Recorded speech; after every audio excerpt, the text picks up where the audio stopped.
fazer carê? Hoje o almoço vai ser com carê. Olá, vlog! Comemoração que o nosso microfone voltou.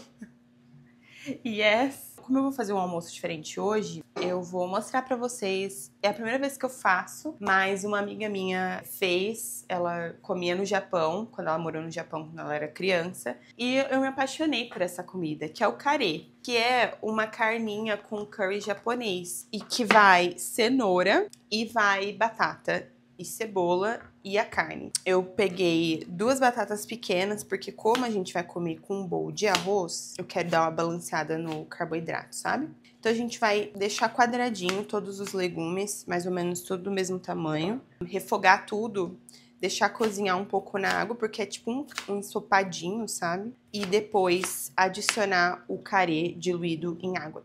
Tá me dando muita água na boca agora.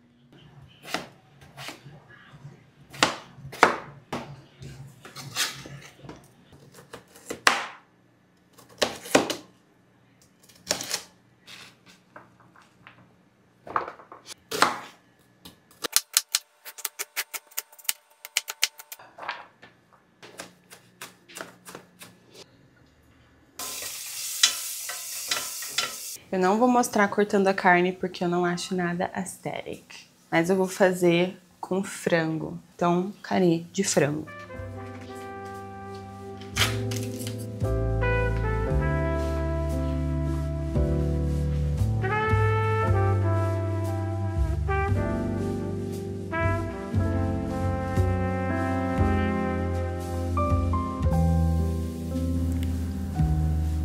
Our moose.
Meu Deus, vamos lá.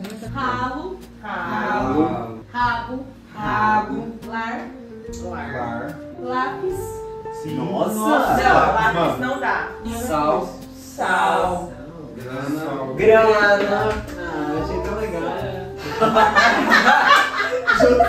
O que eu listei, eu pontuei. Então, eu coloquei ranha, é uma palavra que eu achei no Google aqui. Posso mostrar pra vocês.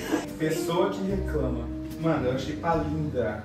Que é isso? Mas não existe, eu só tô Só quis falar que eu fiz uma palavra com 200 letras. Palin...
Boa tarde, vlog. Tô muito feliz que eu tô com o nosso microfone de volta. Não sei se vocês perceberam, mas nos últimos vlogs eu tive que editar os áudios com inteligência artificial pra tentar melhorar um pouco, porque o nosso belíssimo microfone tinha quebrado. E não só os vlogs, né? Como também os conteúdos do Instagram da nossa escola de idiomas, eu tinha que editar tudo, era a maior trabalheira. Finalmente a gente tinha conseguido investir um microfone bom. Esse microfone aqui é muito bom, é o da Holyland Lark M2. E ele não é baratinho, gente. E com, tipo, alguns meses de uso, talvez uns 5 meses, acho, ele parou de conectar, não tava pegando o receptor. E eu posterguei muito pra mandar pra assistência. Entrei em contato com a própria Holyland, eles são muito rápidos em solucionar. Já mandaram o endereço pra enviar o microfone, enviei aqui pro Brasil mesmo, consertaram, devolveram em uma semaninha, tá zero bala. Enfim, tô muito feliz porque tô de volta com os nossos microfones. Hoje, inclusive, a gente vai ter que gravar uma batelada de conteúdo pro Instagram e, graças a Deus, finalmente temos o nosso microfone de novo. Não vou ter que ficar editando o áudio depois. Agora eu vou prender aqui na minha blusa que eu vou bater um papo com vocês. Então, gente, estamos aí vindo de 2 semanas de apenas 4 dias úteis, né? Que feriado maravilhoso.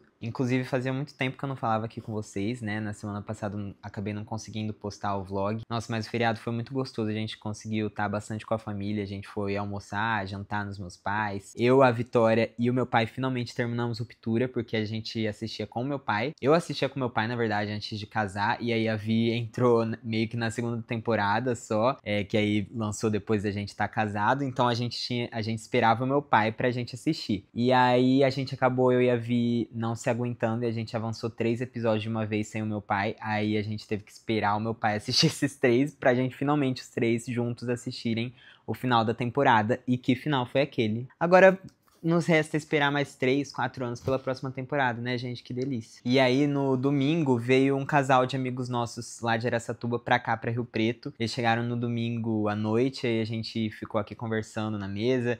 Nós 6, né, que tava eu, a Vi, a Júlia, que é minha irmã, o Vitor, que é meu cunhado, Pablo e Rebeca. A gente ficou conversando, depois jogamos Ligue Letras. Ai, gente, foi muito engraçado. Nossa, como é gostoso estar com gente que faz bem pra gente, né? E que a gente percebe que também pode fazer bem em troca. Muito legal. E aí, na segunda, a gente acordou tudo tarde, porque a gente foi dormir, tipo, 4 da manhã. Tomamos um café aqui em casa mesmo. A Vi fez uma mesona deliciosa. O Vitor fez pão de queijo, a Vi fez bolo. Eu preguei a palavra da Meg Rogers pro Pablo.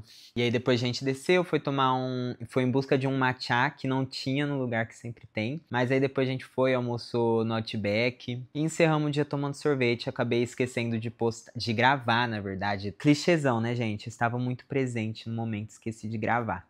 Mas é verdade. Foi muito, muito bom mesmo, assim, estreitar os laços entre esse grupo, assim, nós 6, foi muito gostoso. E, inclusive, vocês devem estar vendo aqui, eu coloquei o banco que ficava lá na sacada pra cá pra dentro, porque a gente só tem 4 meses 4 cadeiras na mesa. E a gente tava em 6, então a gente improvisou o banco aqui e teve uma hora que a gente foi jogar aqui e deixei o banco aqui. E até que eu gostei, porque, tipo, ficou, na verdade, deu uma estreitada nessa parte aqui, mas aqui parece que criou um loungezinho, sabe? Não sei, acho que ficou mais aconchegante. E agora, acabei de dar uma geral na casa e eu vou descer lá pro coworking porque eu tô meio, não sei, acho que pós-feriado, tô meio lento. Então a Vi me falou, vai lá pro coworking, acho que vai ser bom mudar de ambiente um pouco, porque eu preciso render bem agora, porque eu tenho que fazer, sei lá, uns 10, 15 roteiros de vídeo pro Reels, porque a gente vai gravar pro nosso Instagram, da nossa escola. E da outra vez que eu gravei, que a gente passou o dia roteirizando, gravando, eu esqueci de gravar pra vocês. Foi bem, acho que foi tipo no primeiro vlog que eu postei aqui de rotina sem ser os da viagem. E eu falei, na próxima vez que a gente fazer isso, eu vou gravar. Então hoje eu vou tentar lembrar de gravar pra mostrar pra vocês. Aliás, na verdade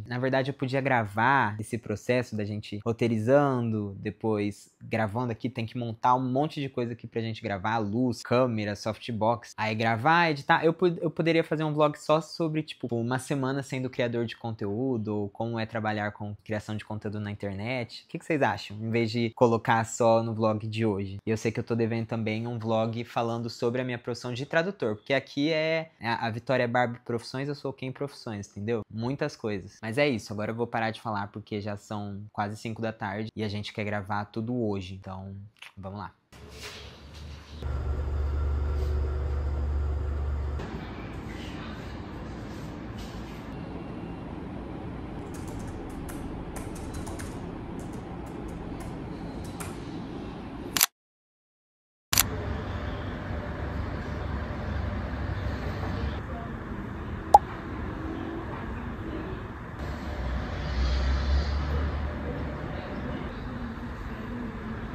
E aí, gente, vamos falar então do Clube do Livro.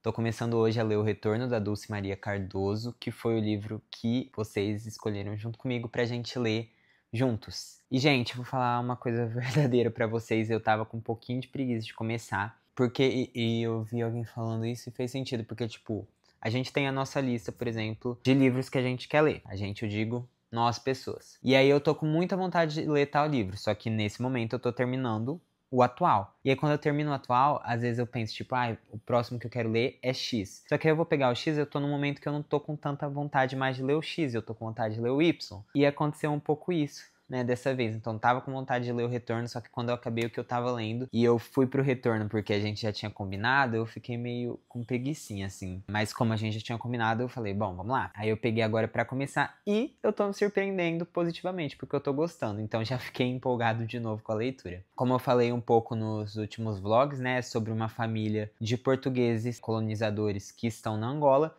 E a Angola passou pela guerra de independência, ficou independente e os portugueses estão tendo que retornar meio fugidos, porque estão, né, dando um fim aí nos portugueses lá. E essa família do Rui, que é o personagem principal, o narrador aqui dessa história, é uma dessas famílias que vai ter que voltar depressa e a história começa na noite anterior ao retorno deles para Portugal. E é interessante que uma coisa que eu não tinha parado para pensar é que a autora é portuguesa, né? Então tá em português de Portugal, gente. Então, desculpa aí se alguém tá achando meio esquisito ou um pouco mais difícil. Justo esse ser o primeiro livro, né, pra gente começar o nosso clubinho da leitura. Eu comecei um pouquinho assim, meu Deus, é português de Portugal, será que vai ser muito difícil? E, sinceramente, tá tranquilo. Tem algumas palavras que eu não sei o que são, né, e eu acho que eu não tenho dicionário aqui em português, então eu até segurei pra ver se aparecia e não aparecia. Mas não é nada que tá atrapalhando minha leitura, eu não tô tendo vontade de pesquisar também, eu só toca o barco e tá tranquilo. E fala para vocês se vocês estão achando muito estranho. E outro detalhe é que é meio no estilo fluxo de consciência, né? Então o narrador é narrador personagem, é o Rui. Ele é um menino aí que deve ter talvez em torno de 15 anos, não sei. Sei que ele não tem 18 ainda, porque em um momento fala aqui. E ele é o filho dessa família, é o pai, a mãe, ele e a irmã. E a gente vê, né, a narração é o que tá dentro da cabeça dele, são os pensamentos dele. Então o livro inteiro é um capítulo só, não tem capítulos. É ele falando e falando e falando. Falando não, né? Pensando. Mas eu tô gostando bastante, viu? Então é interessante que até onde eu tô, eles estão todos juntos à mesa aí do jantar, comendo e as coisas já estão nas malas, eles vão pegar o avião no dia seguinte. E eles estão tentando fazer aí uma refeição, uma última refeição na Angola, como se tudo estivesse normal. E em momentos ele fala, né? A nossa cabeça ela tem o poder de mudar os acontecimentos. Então, de repente, ele tava lá em um domingo qualquer. E aí lá fora ia estar os vizinhos assando uma carne, não sei o que, não sei o que lá. Ele vai contando como era o dia a dia deles num domingo. Só que aí, de repente, alguém fala alguma coisa que traz ele de volta pro pera lá. Não, esse é o nosso último dia aqui. Então tá misturada essa sensação de, tipo, tentando fazer uma refeição como se fosse um dia comum, mas na verdade é sabendo que a vida que eles construíram lá, da forma que tenha sido, ainda não tem acesso a isso, tá prestes a mudar. Eu poderia até depois dar uma pesquisada na história, né, da independência da Angola. Não lembro se eu estudei na escola isso, mas pelo jeito os portugueses estavam meio fugidos mesmo, porque tava tendo tiroteio. Então ele fala que eles escutavam barulho de tiro o tempo todo, eles encontravam, tipo, cabeça de português na estrada, enfim, sabe? Uma coisa que eu tinha comentado que eu tava curioso era como que ia ser essa história contada do ponto de vista do colonizador, né? Eu não queria muito um livro que ficasse tornando mais aceitável o que foi feito. Mas aqui a gente vê que já tem aí talvez eu acho que ele não vai necessariamente assumir uma posição, tipo, totalmente anticolonialista ou totalmente a favor, mas vai mostrar tudo, talvez. Vai mostrar as duas visões, porque aqui ele fala, para o pai, né, o pai do narrador, do Rui, para o pai, os soldados portugueses são os traidores. Ele vai falando que fulano já tá na metrópole, eles chamam Portugal de metrópole, né? Todo mundo que ele conhecia basicamente já tinha ido pra metrópole de volta, já tinha voltado pra Portugal. Alguns soldados também, e os soldados que tinham ficado lá já estavam mais, tipo, ao modo dos angolanos, tipo isso, ou eram mais partidários pros angolanos. E o pai dele, aqui do narrador, ele aparentemente é bem colonialista e ele tem raiva desses desses soldados. Então ele fala: para o pai, os soldados portugueses são os traidores reles. Mas pro tio Zé, e esse tio Zé é um tio dele que quer ficar na Angola, ele não quer voltar pra Portugal, pelo que eu entendi, porque ele quer ficar e ajudar os angolanos a construírem a nação deles. Mas pro tio Zé são heróis antifascistas e anticolonialistas. Vamos ver como que vai se decorrer aí, né? Achei interessante também mostrar um pouco da dinâmica da família. A gente fica sabendo aqui, logo no início, que a mãe dele tem alguma doença, não sabemos qual. Ele fala que era como se fosse uma refeição normal, só que tava mais silenciosa, porque sempre o que eles conversavam nas refeições eram planos futuros ou coisas que eles queriam, e o pai falava: ano que vem a gente faz, ou ano que vem a gente compra. E eles sabiam que nunca ia comprar mesmo ou fazer, mas era algo pelo qual esperar, pelo qual se falar, e que então agora, aí fala assim, né? Antes de os tiros terem começado, o futuro seria sempre melhor. Agora já não é assim, e por isso já não temos mais assuntos para falar. Um trecho que eu achei interessante também fala assim: a doença da mãe e essa guerra que nos faz ir para a metrópole são assuntos parecidos pelo silêncio que causam. Os tabus aí de coisas que nas famílias, cada família tem os seus, né? Cada família tem os seus assuntos que ficam intocados. Então eu achei interessante, a doença da mãe dele e a guerra são parecidos. Por quê? Por causa do silêncio que causam. Tá aí um bom começo, um livro que eu queria depois que eu fiquei com preguicinha e que quando eu decidi começar a ler, eu tô gostando. Se vocês já começaram também, comenta aqui, fala o que vocês estão achando, em que parte vocês estão. Eu tô bem no comecinho, eu devo ter lido uma meia hora, talvez 20 minutinhos, porque eu tenho bastante coisa ainda pra fazer hoje, mas foi um bom começo, eu tô gostando. Só evitem spoilers, tá, gente? Vão dando aí as suas opiniões se vocês estão lendo, ou se você não leu, me fala aqui também se ainda não começou, se você quer começar. Eu vou deixar o link na descrição caso você queira comprar também com o nosso link de afiliado, tá bom? E é isso aí, vamos seguir com o dia.